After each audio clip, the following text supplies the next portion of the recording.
Olá pessoal da análise, então dando continuidade aí, vamos falar agora do Teorema 51, que é a regra da cadeia, que é a derivação de função composta, né? De composição de função. Então, seja o G uma função de I nos reais, F uma função de J nos reais, I e J intervalos dos reais, tais que a imagem de J pela F está contida em I.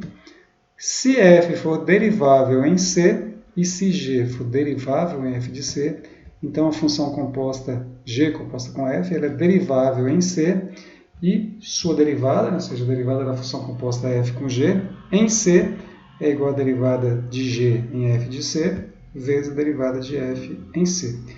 Aí ele traz uma demonstração aqui usando o lema 5. Eu não tinha colocado o lema 5 aí na teoria, né, na apostila de vocês.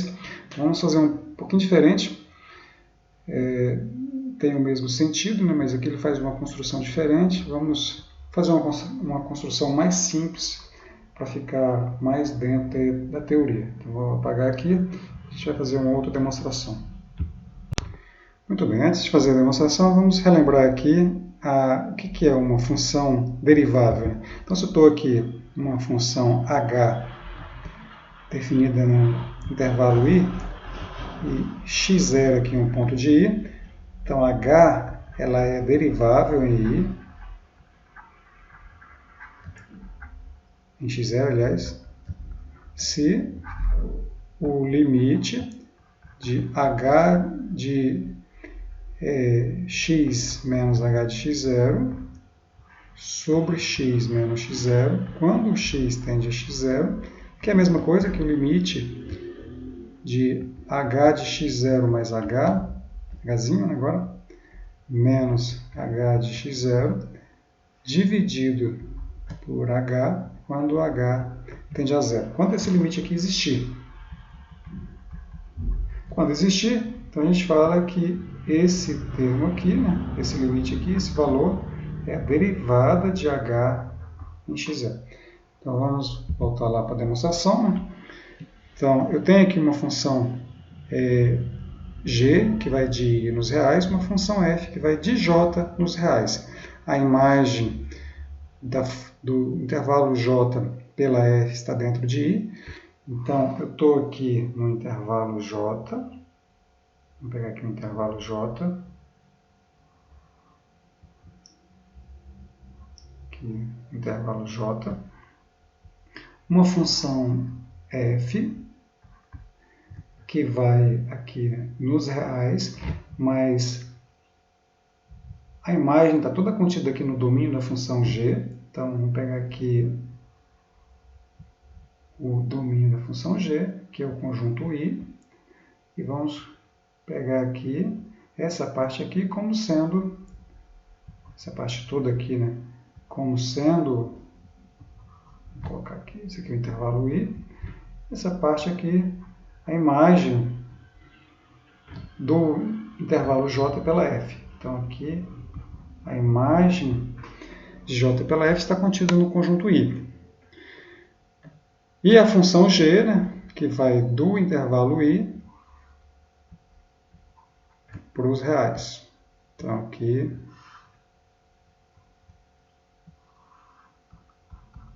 para os reais. Então,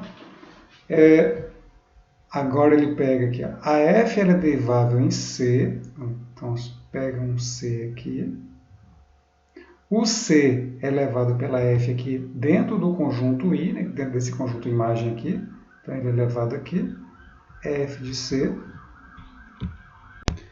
E a f de c, o elemento f de c é levado pela g aqui nos reais. Então aqui tem o que? G de f de c.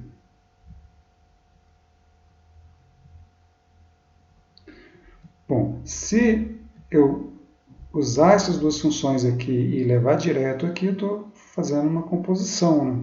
Então eu posso pegar aqui, por exemplo, ao invés de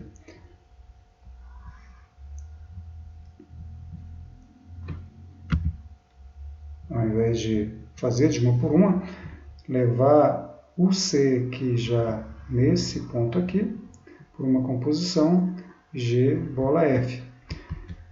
G composta com F, que é uma função que vai de j nos reais. Então, ela vai levar esse elemento c aqui no elemento g composta com f em c, que é dado por g de f de c. Bom, aí a teoria aqui, né, fala que, as hipóteses falam que se a f for diferenciável em c, derivável em c, e se a g for derivável em f de c, então essa função composta aqui, ela é derivável em c. Então essa aqui seria, né, a minha função h, essa função aqui, né, seria a minha função h, que o intervalo de saída dela é a função j. Então vamos mostrar que existe esse limite. Então eu quero mostrar o limite do quociente de Newton.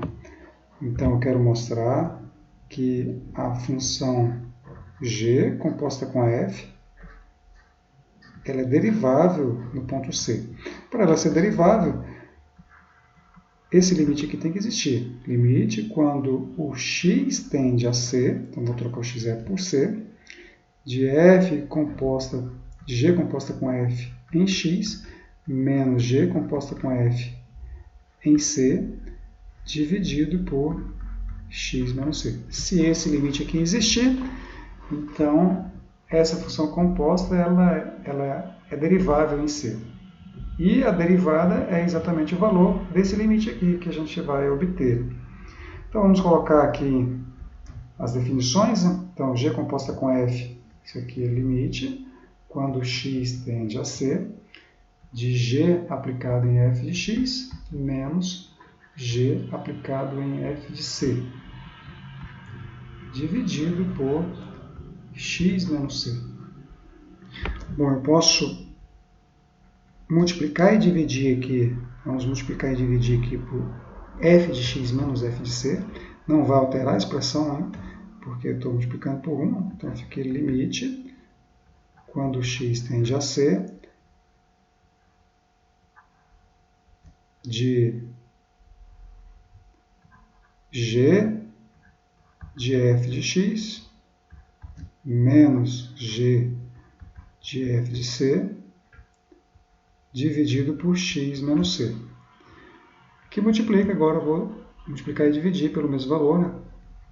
F de x menos o f de c sobre x menos c. Esse quociente aqui ele tem limite, porque a função é derivável em c, e o limite disso aqui é exatamente a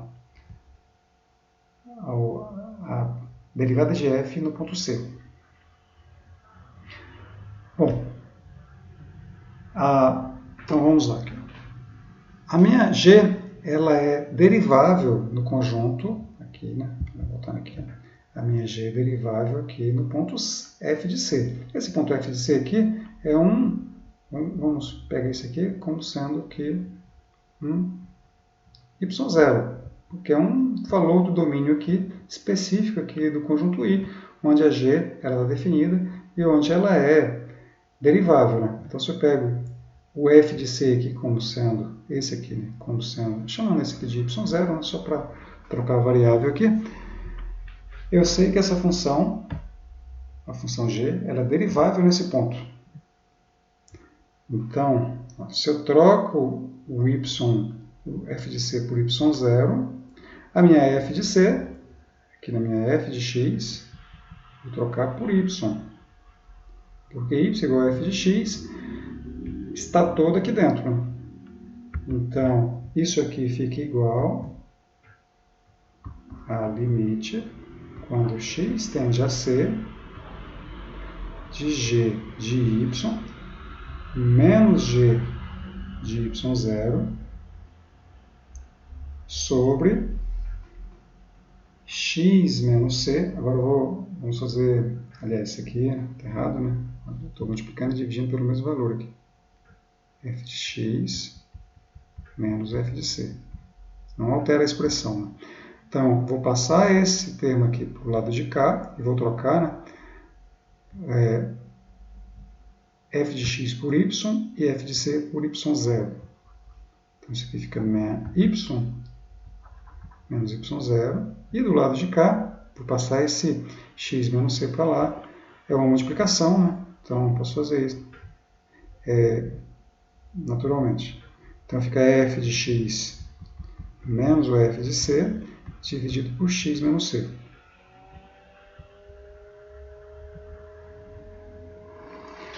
Bom, quando o x tende a c,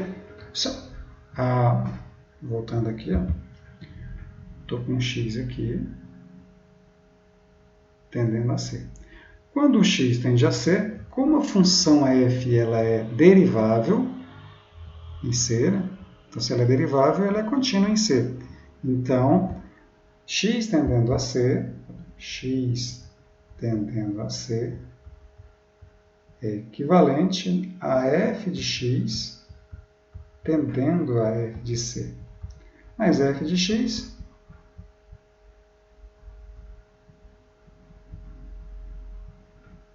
x é y. E o f de c é o y0. Então, esse limite aqui, quando y tende a y0, que é o meu f de c, ele existe porque a função é derivável em y0, que é o meu f de c. E esse limite aqui existe quando x tende a c, porque a função é derivável em c. Então, eu posso abrir isso aqui em dois limites. Limite do produto, aliás. Né? Então, limite, quando y tende a y0, g de y menos o g de c, g de y0, aliás, sobre y menos y0, que multiplica o limite de f de x menos o f de c sobre x menos c, quando x tende a c. Esse limite aqui é a derivada da função em y0 vezes esse limite aqui é a derivada de f em c. Mas o y0 é o f de c. Então, isso aqui é a derivada de g em f de c vezes a derivada de f em c. Ou seja, como o limite desse quociente de Newton aqui existe quando x tende a c, então a função ela é derivável. Então, a função composta ela é derivável e a sua derivada é dada pelo valor do limite, que é a derivada de f em f de c, derivada de g em f de c, vezes a derivada de f em c. Como uma aplicação desse teorema, tem várias aplicações, temos aqui o exemplo 81. Seja f uma função derivável no intervalo i e g de y igual a y elevado a n, para y pertencente aos reais e n um número natural fixo. No caso aqui poderia ser um inteiro qualquer. Né? Observamos que g' de y é igual a n vezes y elevado a n menos 1. Então, podemos usar a regra da cadeia para obter aqui, estou querendo obter g composta com f, derivada de g composta com f em x. Por definição, é g aplicada em f de x. A g leva o parâmetro em f de x elevado a n. Então, vamos usar essa regra da cadeia aqui, né? Como eu sei que a derivada de g é n vezes y elevado a menos 1, então, a derivada pelo teorema 51, pela regra da cadeia, eu tenho aqui a derivada da composta de g com f em x é a derivada de g em f de x vezes a derivada de f. Mas o que é a derivada de g aqui, né? Num ponto qualquer y? É n vezes o parâmetro agora é f de x, vezes f de x elevado a n menos 1, vezes a derivada de f em x, que é esse resultado aqui. Né? Enfim, só um exemplo, né, que a gente tem aí, praticamente, a maioria das funções que a gente trabalha com composição de funções. Ok? Então vamos ficar por aqui. Próxima aula a gente continua.